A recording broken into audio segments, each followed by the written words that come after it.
ఏంటి కుమారి aunty food court ని close చేస్తున్నారా? ఎందుకు? మ్యాటర్ ఏంటి అంటే ఐటిచ్ కోహినూర్ హోటల్ పక్కనే ఉన్న రోడ్ లో కుమారి ఆంటీ ఫుడ్ కోర్ట్ ఉండేది.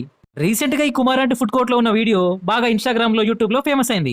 అప్పటి నుండి చాలా మంది జనాలు ఈ కుమారి ఆంటీ ఫుడ్ కోర్ట్ దగ్గరికి వస్తున్నారు. దానివల్ల ఈ రోడ్ లో ట్రాఫిక్ ప్రాబ్లం చాలా పెరిగిపోయింది. నేను రీసెంట్ గా ఇక్కడికి వెళ్ళినప్పుడు అక్కడ చాలా మంది జనాలు కనిపించారు. ఒక జాతర లెక్క ఉంది అక్కడైతే. అటు ఇటు బాగా కష్టపడి ఆ గుంపులో దూరి ఫైనల్ గా ఫుడ్ అయితే తీసుకొచ్చాను. ఒకసారి ఫుడ్ టేస్ట్ చేద్దాం ఎలా ఉందో.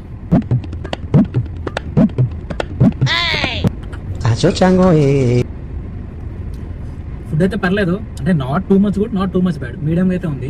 అండ్ నాకు వచ్చిన డౌట్ ఏంటి అంటే ఇక్కడ ఈ కుమార్ అంటే స్టాల్ కానీ పక్కన స్టాల్స్ కానీ ఫుడ్ బాగుందని ఫేమస్ చేస్తున్నారా, లేకపోతే ఫేమస్ అయిందని చెప్పి చాలా మంది వస్తున్నారా?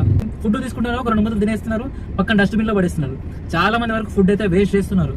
అండ్ పోలీసు వాళ్ళు కూడా చాలా ఇబ్బంది అవుతుంది, ట్రాఫిక్ ఇబ్బంది అవుతుంది, అక్కడే వచ్చి పార్క్ చేస్తున్నారు. మిగతా వెహికల్స్ పోయే వెహికల్స్ చాలా ఇబ్బంది అవుతుంది అక్కడ. తెలిసి ఇది ఇలానే కంటిన్యూ అయ్యి ట్రాఫిక్ ఇబ్బంది అయితే అక్కడ ఉన్న స్టాల్స్ అన్ని తీసేస్తారు.